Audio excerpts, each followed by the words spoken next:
السلام علیکم ورحمۃ اللہ وبرکاتہ۔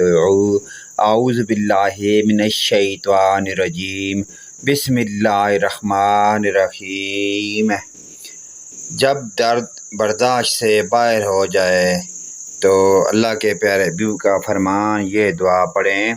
عثمان بن نبی العاص رضی اللہ تعالی عنہ نے بیان فرمایا کہ نبی کریم صلی اللہ علیہ وآلہ وسلم میری عیادت کے لیے تشریف لائے تو مجھے اس وقت ایسا درد ہو رہا تھا کہ لگ رہا تھا کہ وہ مجھے مار ڈالے گا۔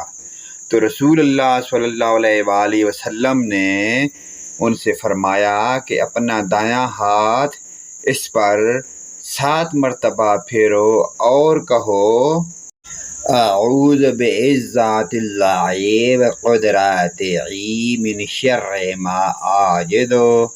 میں اللہ کی عزت اور اس کی قدرت کے وسیلے سے اس تکلیف کے شر سے پناہ مانگتا ہوں جو مجھے لاحق ہے۔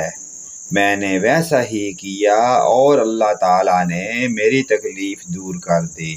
چنانچہ میں ہمیشہ اپنے گھر والوں کو اور دوسروں کو یہ دعا پڑھنے کی تلقین کرتا ہوں۔